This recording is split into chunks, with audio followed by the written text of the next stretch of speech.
Karibu sana. Hapa ni Kocha Alpha Nay, mahali ambapo mawazo mapya yanazaa maisha mapya. Kumbuka rafiki yangu, unavyofikiri leo ndivyo utakavyoishi kesho. Hapa tunabadilisha mtazamo, tunawasha akili na tunajenga maisha kwa makusudi. Kama unataka maisha mapya, mahusiano bora na mafanikio makubwa, basi uko mahali sahihi. Lakini kabla tujaanza, bonyeza follow au subscribe, andika maoni yako na usisahau kushare video hii na marafiki zako, kwa sababu maarifa yakishirikishwa, maisha hubadilika. Sasa tuanze safari ya leo. Leo hii tunazungumzia suala la uzaliwa wa kwanza. Kuna maandiko mengi katika Biblia, especially kwa nyie wasomaji au waelewaji wa Biblia kwa sana, ambayo inazungumzia hili suala la uzaliwa wa kwanza. Lakini muhimu sio maandiko mengi, muhimu ni mwandishi alikuwa na maana gani alipozungumzia swala la uzaliwa wa kwanza. Hilo ndio swala ambalo nadhani ni muhimu sana kwa wote hapa, kwa sababu tusipoelewa hilo tunaanza kutoa mfafanuo ambao hautuendelezi.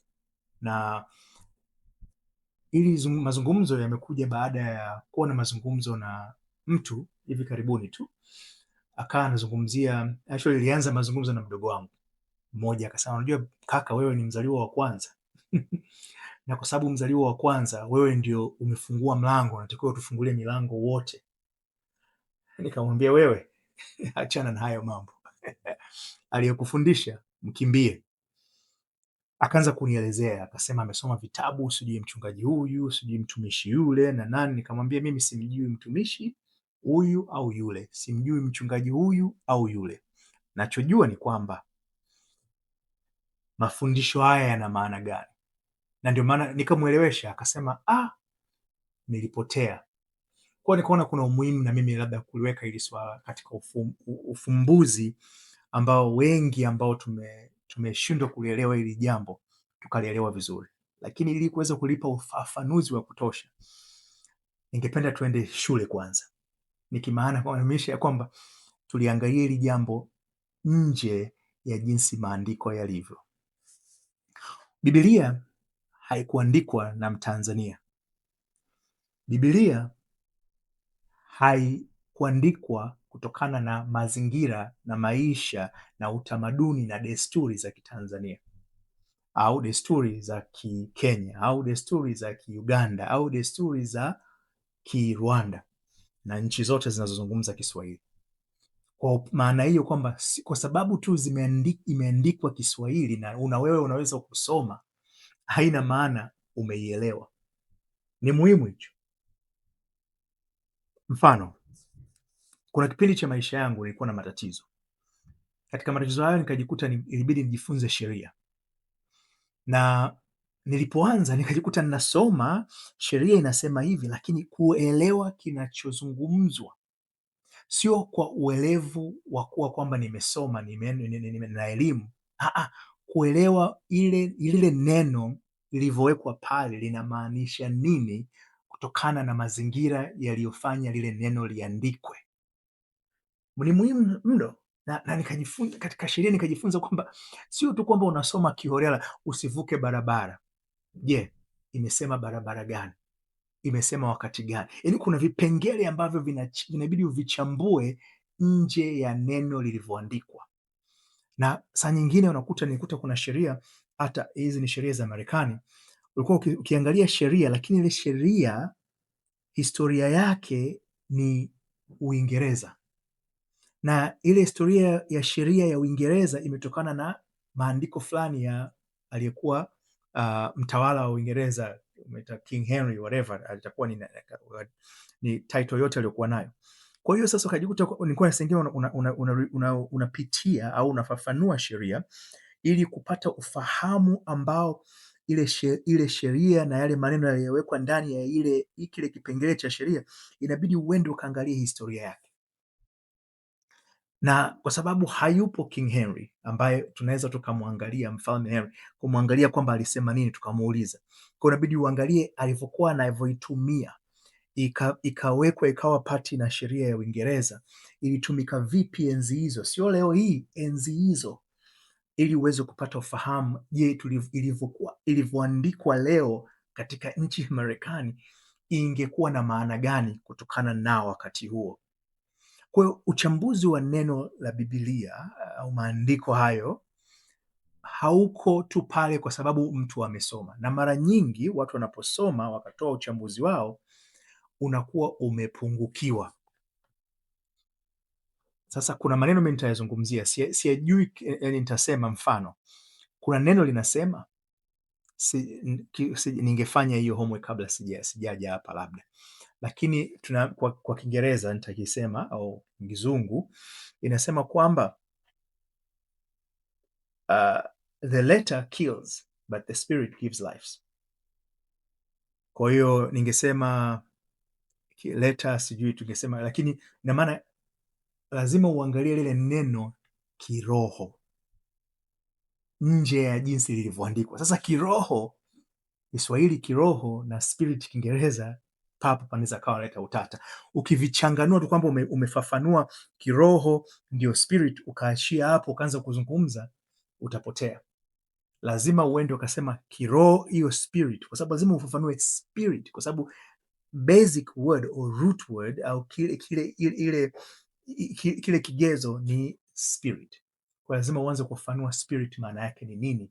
Sio sasa hivi katika Kiingereza cha sasa hivi, Kiingereza historia yake, kwa sababu hiyo spirit ni Kiingereza ambacho kilianza somewhere.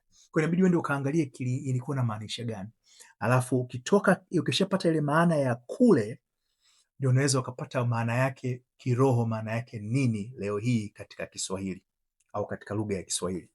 Lakini ukafanya tu translation ya equal ukasema ndio maana yake, kuna upotevu. Niko nataka nitoe tu hiyo background au ufafanuzi kidogo, ili ninapoenda kuifafanua hili swala ukalielewa ninatokea wapi. Sasa basi, katika video yangu ya kwanza nilileta hili swala mbele ya mchanganuo, nilizungumza kitu kimoja.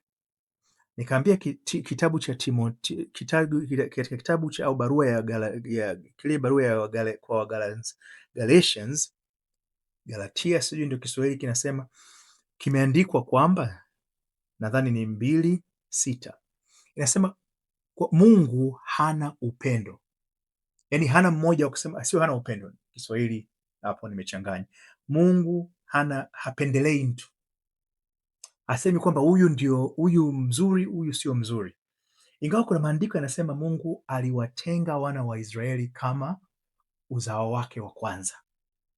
Ni changamoto hiyo, kwa sababu wengi wamechukulia watu wana wa Israeli, na wengi wamekimbizana kwenda wapi huko kwenda Israeli kutembelea vitu fulani ili wapate baraka, labda hata wakiwakuta akisema mimi ni Myahudi nataka amshike mkono kama nimemshika Mungu, lakini kutokuelewa kunasababisha hayo matatizo. Kwa hiyo leo nataka niweke hili swala wazi tuweze kulielewa, kwa sababu tukilielewa inajenga mpango ambao hatuwezi kudanganywa na wapumbavu. Mtanisamee nimetumia lugha ya wapumbavu.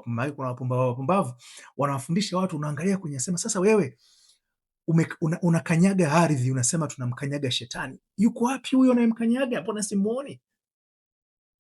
Huo unauita upumbavu. Nikiwa na maana kwamba dhumuni la kuwa mwalimu ni kumfundisha yule unayekuwa naye ili aweze kukua.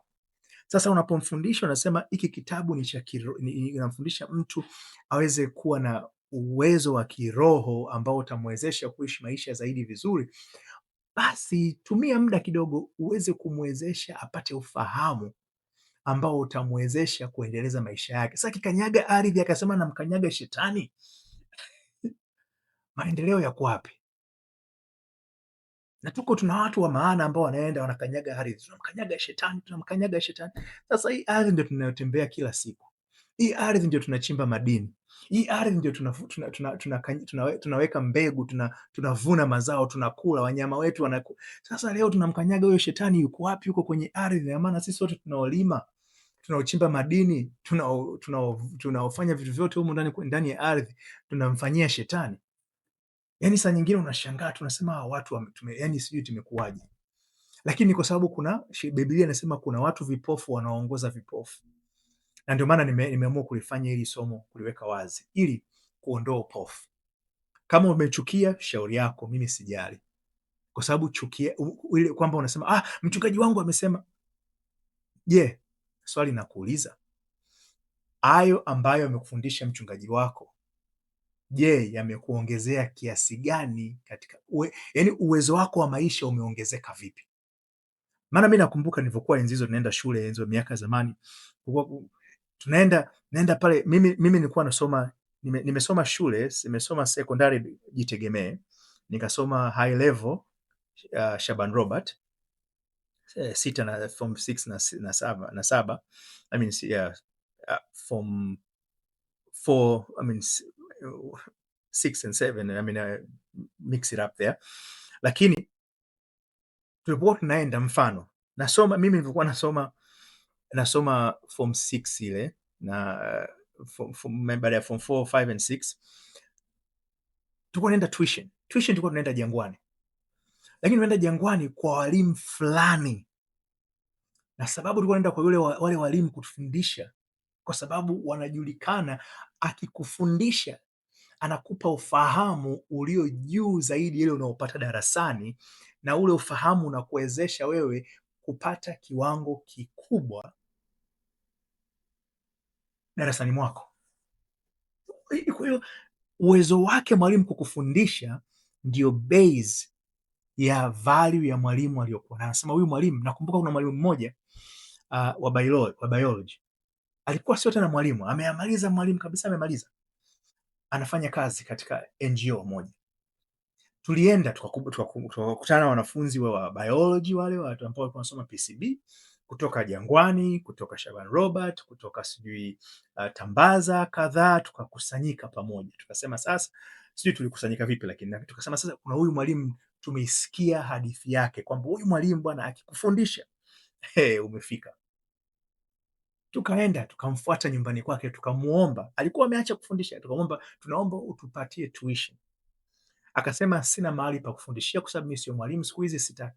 Tukatafuta darasa Mbuyuni pale primary school, tukaenda tukaongea na walimu pale, wakatukubalia Jumamosi tuwe tunatumia darasa moja, na yule mwalimu akakubali Jumamosi atatafuta muda wake wa masaa yake mawili aje atufundishe biology, kwa sababu yale aliyokuwa anatufundisha yalikuwa anaongeza ufahamu wetu juu la somo la biology. The same hivyo ilikuwa ni kwenye chemistry, na mpaka leo nadhani wenyewe wengine ambao mnaenda shule labda huo utaratibu bado upo, mimi sijui, lakini inaweza kuwa mpaka leo upo.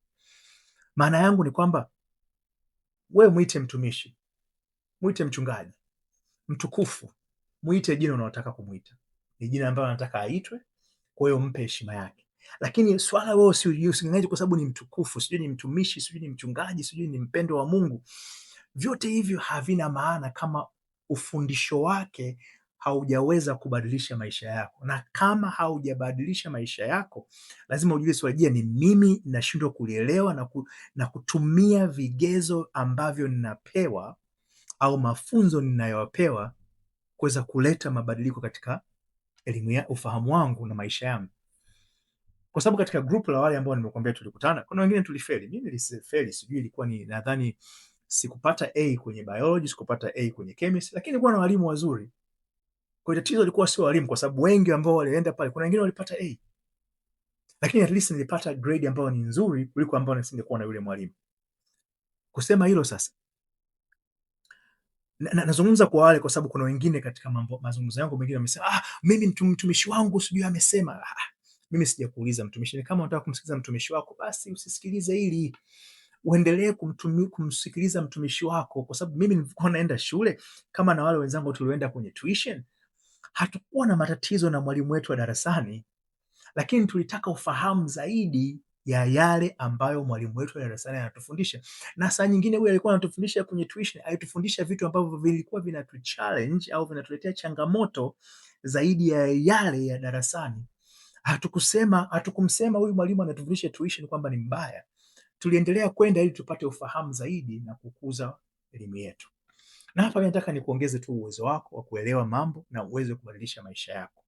Sasa basi, hayo nikiwa nimeyasema, nataka tuendelee na mazungumzo kwa sababu nimetumia muda kidogo zaidi ambavyo ningependa niutumie. Tuzungumze ili neno la swala la uzaliwa wa kwanza. Ukiangalia kitabu cha Kutoka, kuna maeneo mengi hapo swala la uzaliwa wa kwanza na neno linasema kwamba Mungu anasema uzaliwa wa kwanza ni wa kwangu, na kuna maeneo mengine yanasema mzaliwa wa kwanza wa Israeli ni wazaliwa wa kwanza na ni wa kwangu. Na Yesu alikuwa anaonekana kama mzaliwa wa kwanza kwa sababu ni mzaliwa wa kwanza, akakamilisha yale mambo yanayosema mzaliwa wa kwanza. Vyote hivyo kwa mtu yoyote anayeangalia anasema kweli, sasa ndio maana wanazungumzia swala la mzaliwa wa kwanza, ili jambo linaeleweka. Kwa hiyo sio kwamba wanaokuambia hicho swala la mzaliwa wa kwanza, wewe kama mdogo wangu alipokuja akisema wewe kaka ni mzaliwa wa kwanza, sasa sio kwamba wamekosea. Ukiangalia andiko limeandika, kwa kama ukilisoma kama andiko basi uko sawa sawa, lakini kama unataka kuelewa maana ya lile neno ili uweze kuwezesha maisha yako yabadilike kutokana na maana na siri ya lile neno, limeficha siri. Biblia ni kitabu cha siri. Maandiko yalikuwa ndani ya vile vitabu mbalimbali ya Biblia ni vitabu ambavyo vinaficha siri ya maisha. Mimi nasema leo hii hakuna hata kimoja kiliandikwa ili uende mbinguni kama watu wanavyofikiria mbinguni uko juu somewhere. Juzi hapa kuna watu wamechukua vifaa vyao, wamesafiri huko, wameenda mpaka Pluto, sijui wameenda wapi, wameenda Mars. Hakuna, haoni hiyo kingdom mnayozungumzia.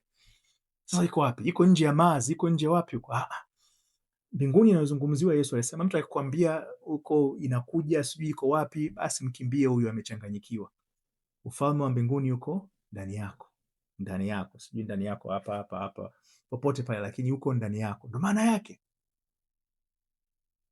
Sasa hilo swala ni zungumzo la siku nyingine. Kama unapenda kulijua hilo zungumzo la ufalme wa mbinguni, weka comment hapo, mimi nitaliandaa hilo somo nilifafanue vizuri ulielewe. Sasa basi tulizungumza hili swala hapa la uzaliwa wa kwanza. Sasa maana yake ni nini Biblia inapozungumzia uzaliwa wa kwanza? Nimezungumzia swala la mbinguni na ufalme ili niweze kuweka connection ya vitu viwili hivyo, ili kuweka vyote vieleweke. Kwanza tujue Mungu kwanza, maana yake ni nini? Tusinganganie tu tunasema Mungu, lakini katika kitabu cha Kutoka tunaambiwa maana ya Mungu. Kiswahili tunasema mimi, Kiingereza tunasema I am. Ndio Yesu alisema, Musa alisema kwamba wewe jina lako ni nani? Akaambiwa kwamba jina langu ni I am, mimi. Sasa wewe ukisema mimi, je, unasema nani? Unasema mimi ni nani? Mimi. Kiingereza tunasema I am. Nafsi yako ndio roho ya Mungu ndani yako, ndio maana yake pale. Ndio siri iliyofichwa pale, siri imefichuliwa. Nafsi yako ile unayosema mimi ndio roho ya Mungu ndani yako. Sasa mimi mgonjwa, ina maana unaita roho ya unalitamka neno la Mungu kinyume, unatamka neno la Mungu kinyume, au jina la Mungu kinyume, ndio unaita una blasphemy, kinyume na linavyotakiwa, kwa sababu neno la Mungu jina la Mungu linaumba. Mimi ni mgonjwa, mimi sijisikii vizuri, mimi maisha yamenishinda. Kwa hiyo unaumba maisha yamekushinda, unaumba mimi sijisikii vizuri, mimi maisha yangu ni mazuri. Unaumba maisha ni mazuri kwa sababu Mungu ni muumbaji. Ile nafsi ya mimi ni nafsi ya uumbaji. Sasa ile nafsi ya mimi ukaunganisha na chochote kile, kwa unaposema mimi unazungumzia nafsi ya kwanza. Kwa Kiingereza wanasema first person statement. First person statement ina maana ni zungumzo au ni neno linayokuhusu nafsi yako wewe, sio mwingine, wewe. Mimi, kumbuka hapo, mimi, neno mimi ni roho ya Mungu, ni jina la Mungu, si ndio? Nikiliunganisha mimi ni mgonjwa au mimi nimefanikiwa, mimi nina maendeleo, ninafanyaje? Maendeleo ni ya kwangu, sio ya mwingine. Nazungumzia maendeleo yangu. Nikizungumzia matatizo yangu, nazungumzia matatizo yangu. Kwa hiyo lile neno ninaloongezea mbele ya mimi ndio mzaliwa wangu wa kwanza. Mzaliwa wa kwanza Kiyahudi ina maana ni first person statement, sio mzaliwa. Kimbizana mkatafute hao makaka zenu, madada zenu ambao ni wazaliwa wa kwanza, mtachanganyikiwa, kwa sababu katika utawala wa mbinguni hakuna upendekezo, hakuna aliyependekezwa. Utasema sasa, mbona wameita watoto wa Israeli ndio kama wazaliwa wake wa kwanza? Kwa sababu hujalielewa neno. Nataka nichanganue hilo. Kabla Jacob hajapigana na yule malaika, ile story inavyotolewa, kulikuwa hakuna Israeli. Wakati wa Abraham kulikuwa hakuna Waisraeli. Israeli imekuja baada ya stori ya Jacob kupigana na malaika. Alipomshinda malaika akasema, kuanzia leo, kwa sababu umepigana na mwanadamu, umepigana na Mungu, jina lako litabadilishwa, sio Jacob tena, ni Mwisraeli. Kwa hiyo sasa kujua Mwisraeli ni nani, na Paul ametuambia Mwisraeli sio yule aliyezaliwa katika hii mnaita kwa Waisraeli kama tunavyojua. Mwisraeli ni roho, na roho maana ni kwamba ni yule ambaye ana uwezo wa kupigana na matatizo akayashinda, yule ambaye anaweza kupigana au akang'ang'ania baraka zake mpaka akazipata, ingawa matatizo yamemzunguka tele. Ndio Jacob alichokifanya pale. Alisema lazima unibariki kabla hujaondoka. Ndio ugomvi uliokuwepo pale. Alisema sikuachii mpaka unibariki, na kweli akambariki kwa sababu aling'ang'ania. Kaambiwa umepigana na Mungu. Hakuna nguvu aliyopigana na Mungu pale. Alisema umepigana na Mungu na mwanadamu na ukashinda. Ina maana uling'ang'ania mpaka mabadiliko yakatokea. Kila mwanadamu ana hiyo nafasi ya kung'ang'ania mpaka akafanikiwa. Akusema umbariki kaka yangu Esau, akasema nibariki mimi. Sasa alafu kama pale tuangalie ile story. Esau alishakuwa amepewa, Jacob alishabarikiwa tayari na baba yake. Sasa kwa nini alikuwa anataka baraka nyingine? Sasa ishapewa baraka. Kwa hiyo ina maana ile story ni zaidi ya kwamba tu yale mazungumzo yanatupa mfano. Kwa hiyo inabidi tuangalie ndani ya mfano ni kitu gani.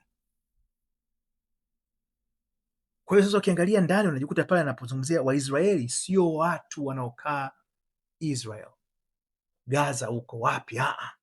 Mwisraeli katika Biblia, katika maandiko yale ya Biblia ndani, inamaanisha ni binadamu.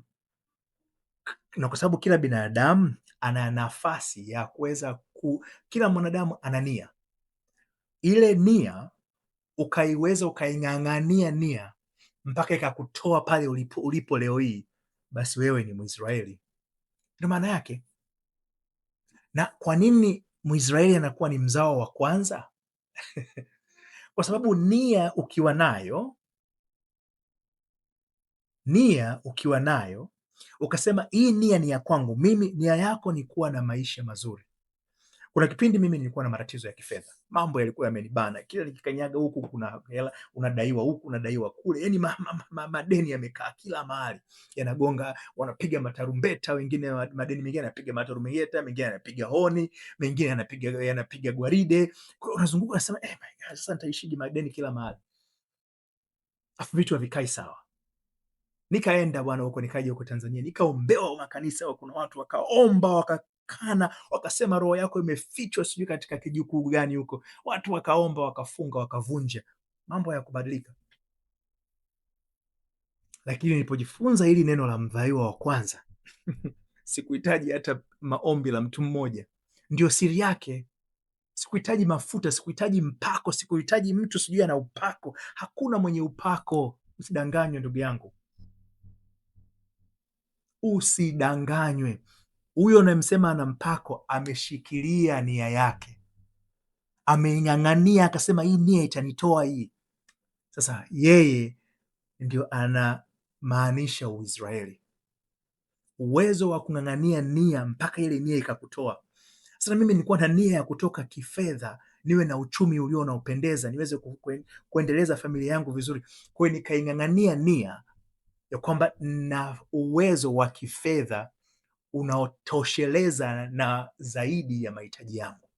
Nikang'ang'ania ile nia. Sasa baada ya kusema kwamba nitakuwa na uwezo wa kifedha, nikasema kwa sababu nafsi ya kwanza maana yake ni uzaliwa wa kwanza Kiyahudi.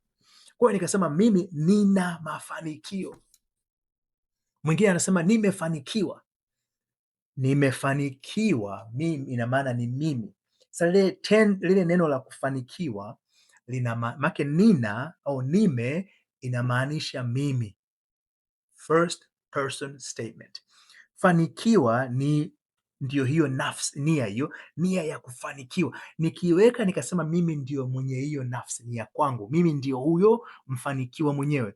Na maana na make statement nimefanikiwa. Haijali maisha yakoje, haijali bank statement yangu inasemaje, haijali matatizo yakoje. Niliposema nimefanikiwa, nikakiri kila siku nikiamka, nikipigiwa hodi, nikiona barua imekuja ya deni, nasema nashukuru, nimefanikiwa, nina uwezo wa kifedha unaotosheleza kila mahitaji yangu. Sikuwa hata na senti tano ya kutosheleza hayo mahitaji, lakini sikujali wanasemaje wenye madeni yao. Sikujali mazingira yanasemaje juu ya uwezo wangu. Nilichojali ni mimi sasa nimetengeneza mzaliwa wangu wa kwanza, na mzaliwa wangu wa kwanza ni nimefanikiwa kiuchumi na uwezo wa kifedha kuzidi mahitaji yangu ya kimaisha. Huo ndio msemo wangu. Kwa hiyo ule msemo unamaanisha mimi nimeshakamilika, nimeshakuwa huyo mtu, ingawa mazingira yanasema sio. Sasa ukiangalia huo msemo tunauita imani. Lile neno la mzaliwa wa kwanza linatufundisha jinsi ya kuamini ili uweze kufanikisha katika maisha yako. Na siri ni kwamba lazima ukiri kwamba ukiri ule uzaliwa wako wa kwanza. Ukikiri uzaliwa wa kwanza ambao hauupendi, mfano ukasema mimi maisha bwana, kila siku kuna matatizo, nimechoka, maisha magumu jamani, sisi wa Tanzania tuna maisha magumu. Basi wewe kama Mtanzania utakuwa na maisha magumu. Huku Kenya jamani kuna matatizo bwana, maisha magumu sana huku Nairobi sijua. Wewe Mkenya unaishi Nairobi utakuwa na maisha magumu, kwa sababu kuna watu wako Nairobi, kuna watu wako Dar es Salaam, kuna watu wako Kigali, kuna watu wako Kampala, kuna watu wako katika mikoa tofauti ndani ya hizi nchi wanaishi vizuri sana. Kwa tatizo sio Nairobi, sio Kenya, tatizo sio Dodoma, sio Tanzania, sio Dar es Salaam, tatizo ni je, hao wanaofanikiwa wanatumia msemo gani? Kuna kijana mmoja, ni kijana mdogo, mimi namsema, simjui vizuri, sijawahi kuongea naye, lakini namuonaga anatoaga hizi video zake, anatoa tu, anaonyesha hela, anazungumza maneno. Kuna watu wanachukia maneno anayosema, lakini anasema maneno ya ukweli. Anasema na yeye alikuwa mhangaikaji, lakini hakujiangalia kama mhangaikaji, alikuwa anajiona kama mwenye uwezo, mwenye mafanikio. Kwa hiyo alipokuwa anafanya shughuli zake, alikuwa anafanya katika mtazamo wa kimafanikio. Kwa maana yake ni kwamba ule uzaliwa wake wa kwanza haukuwa upungufu, bali ulikuwa ni uzaliwa wa kwanza unaozungumzia amefanikisha. Na ule uzaliwa wa kwanza ni wa Mungu, ina maana Mungu ameubariki. Kwa hiyo ukisema mimi maisha yangu mazuri bwana, mimi hata kama watu wamekukatalia, nasema mimi bwana nimefanikiwa, mambo yangu yanaenda vizuri, mimi afya yangu iko nzuri, basi kuna mazingira yatajitokeza ndani yako yatakuwezesha kuwa na ile afya nzuri, yatakuwezesha kuwa na mazingira mazuri. Lakini kama unang'ang'ania kwamba mimi matatizo, sijui sina hiki, wewe kila siku unazungumza matatizo. Mimi kuna watu nawafahamu ambao nimekuwa nao, kila ukikaa nao wanazungumza matatizo, nimeacha kuongea nao. Sio kwa sababu sitaki, unawaambia sio hivyo, tubadilishe mazungumzo yetu. Maneno yanaumba, tumeambiwa. Na wahenga walisema kikulacho kingoni mwako. Kinachokula maisha yako sio kazi ya mtu mwingine, ni lile lililo ndani yako. Mazungumzo yako yanatoa uzaliwa wako wa kwanza. Mzaliwa wa kwanza ni lile neno unalokubaliana nalo kama la kwako, maana ni la kwako, linatoka ndani yako. Na Yesu alisema sio kile unachokula kinachokuathiri, kinachokufanya uwe mchafu, kinachofanya usiwe na maisha ya furaha, ni kile kitokacho ndani yako.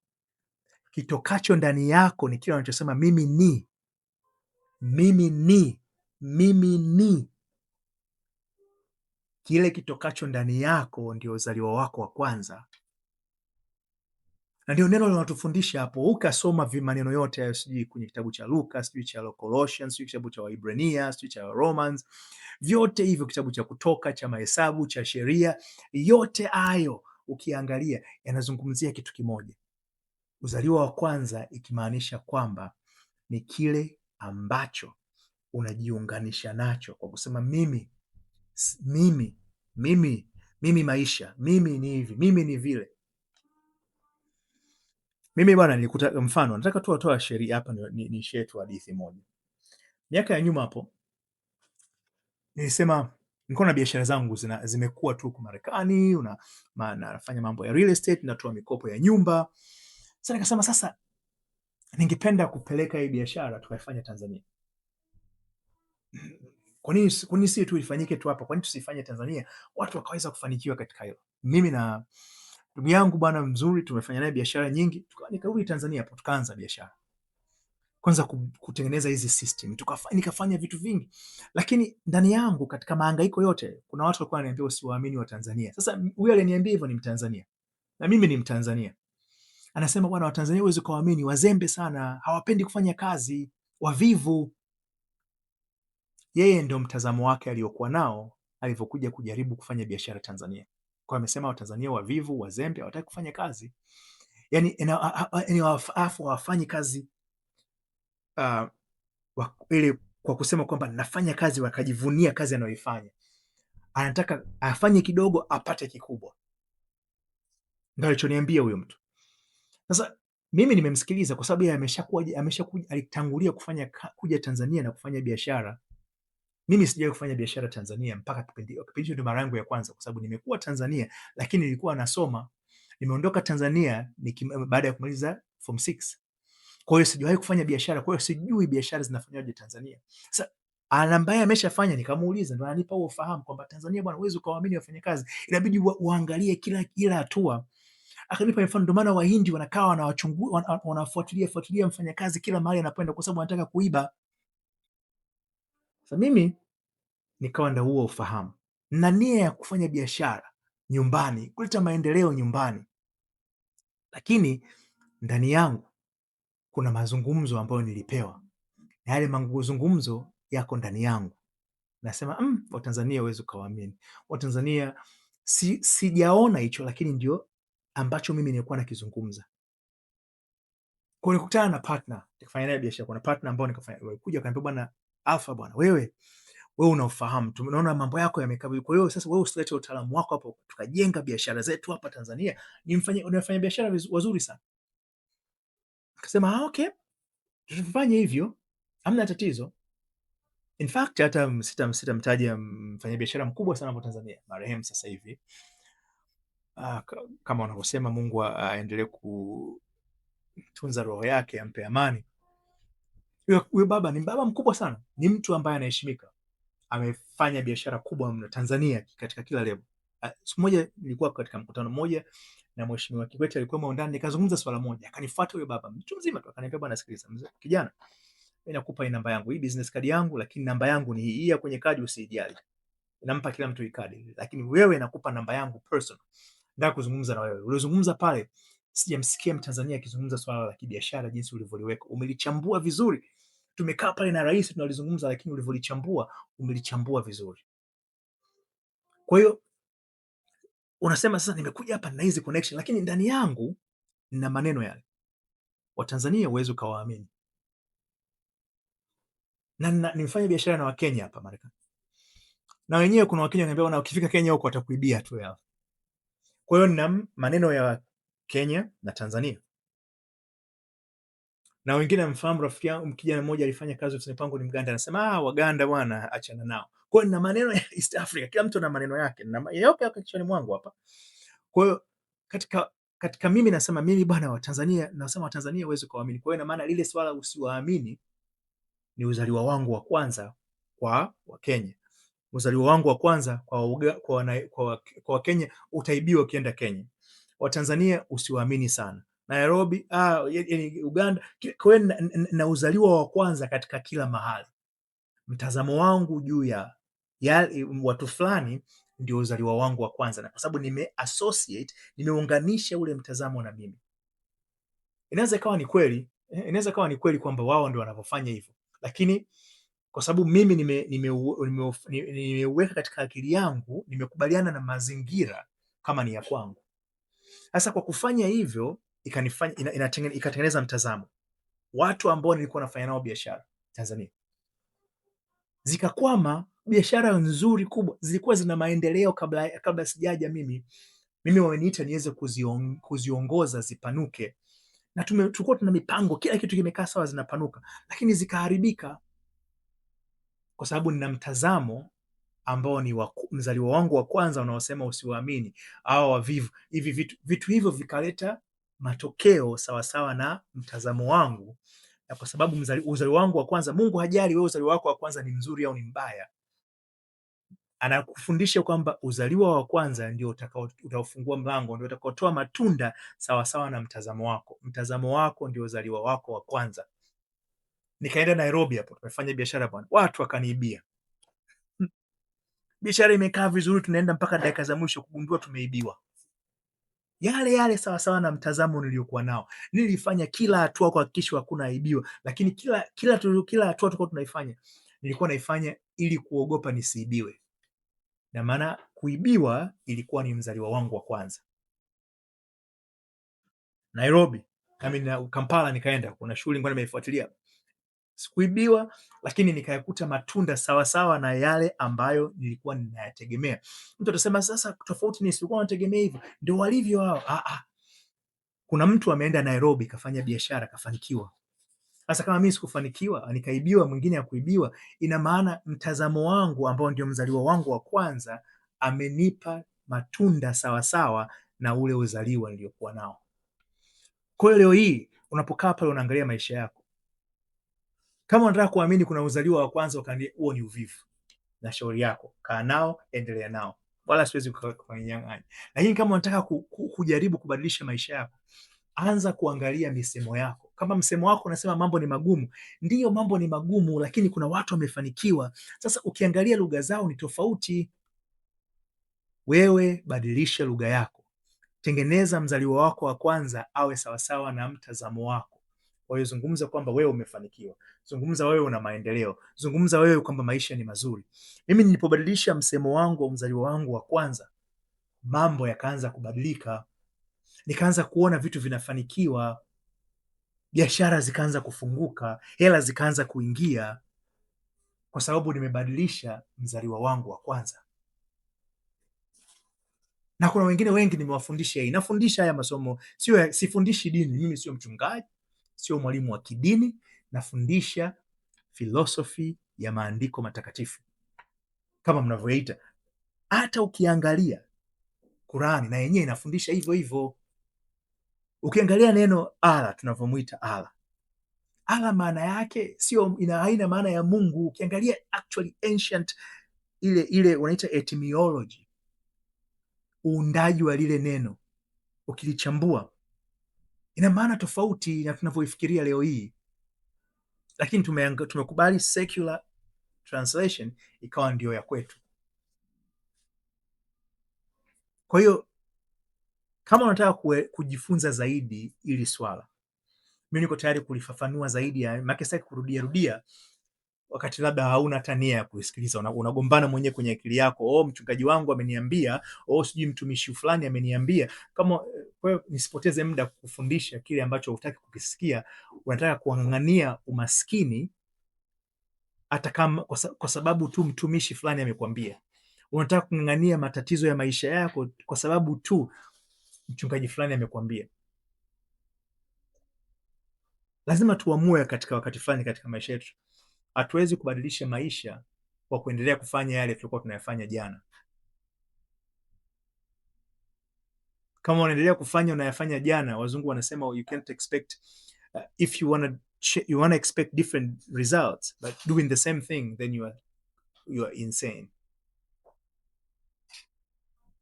Kiswahili nimesema wewe ni kichaa kama unataka kuamua kufanya lile ulilofanya jana likuletee matukio tofauti leo. Hasa kama umemsikiliza mwalimu huyo huyo kwa miaka, unaenda narudi, unatoa sadaka, unaenda unarudi, maisha yako yako pale pale, basi lazima ujiulize, nahitaji gym. Sisemi ukakimbia kanisa, nenda kanisani, lakini chukua knowledge nyingine ukaongezea pamoja na ile unayofundishwa kila siku, ukawezesha maisha yawe bora. Maisha hayakutengenezwa yawe mihangaiko. Ukielewa hii psychology na ufafanuzi wa vivi vitabu, utaanza kuona kwamba maisha ni rahisi. Yanakuwa rahisi sio tu kwa sababu ni rahisi, yanakuwa rahisi pale ukajifunza kutumia siri zilizofichwa.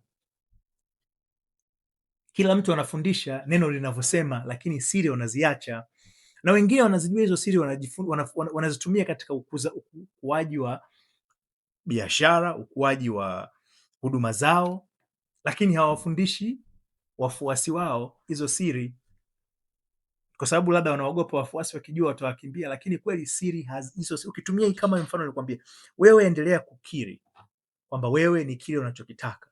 Kile unachokitaka ndio nia yako. Ile nia yako ukikiri kwamba ndio umeshakuwa, sio kiri tu kiri nia imeshakamilika. Huo ndio mzaliwa wako wa kwanza. Kukiri na nia ni una mimba lakini hujawa na uzaliwa bado. Kukiri unacho tayari na maana tayari imeshazaliwa. Kwa hiyo unakuwa ni uzaliwa wa kwanza. Unasema kwamba unacho, unajiona kwamba unacho, unajifikiria kwamba unacho. Ukatembea hivyo, mimi nakuhakikishia ukifuata hiyo formula, siku 30 asubuhi unang'ang'ania kwamba wewe unacho. Usijali wanakuambia nini watu wengine, usijali maisha yanasema nini, usijali matatizo yanasema nini, usijali daktari alisemaje, usijali benki imesemaje. Wewe kiri, mimi ninacho, mimi ninacho, mimi ninacho. Endelea kukiri hilo kwamba unacho. Siku 30, asubuhi katikati, asubuhi imechelewa, mchana ya mapema, ya katikati, jioni, usiku kabla ya kulala. Kiri tu, wewe kiri kwa siku 30. Alafu kama unataka zaidi nitakupa comment hapo chini kwamba naomba hicho mwelekezo. Nitakupatia link ya mwelekezo ukaenda ukachukua, uanze kuitumia ili kuweza kubadilisha mtazamo wa maisha yako. Wenzenu wanatumia hivi vitu na wafundisha kila siku, wanafanya kila siku. Hamna tofauti ya mzungu na wewe. Kama wao wametumia wakafanikiwa, yes, na wewe ukitumia huu utaratibu utafanikiwa. Lakini uamuzi ni wako. Ng'ang'ania elimu unayoipata ambayo haijabadilisha mazingira ya maisha yako, au badilisha elimu ili uweze kubadilisha mazingira ya maisha yako. Yote yako kwako. Asante. Naomba ugawanye na wenzako, ugawie wenzako ili neno walipate ufahamu wa kutosha. Andika ufahamu wako, kama una maneno yako, hata kama unapingana na mimi, andika hapo chini, mimi nitakujibu. Asante sana, nashukuru. Again, subscribe na hii, jiandikishe hapo chini, andika maneno yako, nipe thumbs up, kidole cha gumba hapo, nipe hapo. Nashukuru kwa kila kitu. Asante sana kwa kunisikiliza. Mimi ni wako Alpha, na kumbuka, mzaliwa wako wa kwanza ni mtazamo wako. Mtazamo wako unatengeneza tabia yako. Tabia yako inaleta mazingira au inakuelekeza katika mazingira ya maisha utakayojikuta kila siku. Kubadilisha mazingira ya maisha yako, badilisha mtazamo wako. Na mtazamo wako sio lazima uendane na mazingira uliokuwa nayo leo. Unaweza ukawa na mtazamo tofauti na mazingira unayoishi siku hii. Na hiyo ndio njia ya kweli ya kubadilisha mazingira na maisha yako. Na hapo ndipo tunafika mwisho wa mazungumzo ya leo. Kumbuka, maisha hubadilika pale mawazo yanapobadilika. Usikae kimya, uliza swali lako kwenye maoni. Niko hapa kujibu. Na kama umejifunza kitu leo, like video hii, shirikisha na wengine na subscribe ili usikose mazungumzo yajayo, kwa sababu mabadiliko hayaji kwa bahati, yanakuja kwa kujifunza, kushiriki na kuendelea kukua. Mimi ni Kocha Alpha. Mpaka wakati mwingine, kumbuka, badilisha mawazo na maisha yatabadilika. Tutaonana tena hivi karibuni.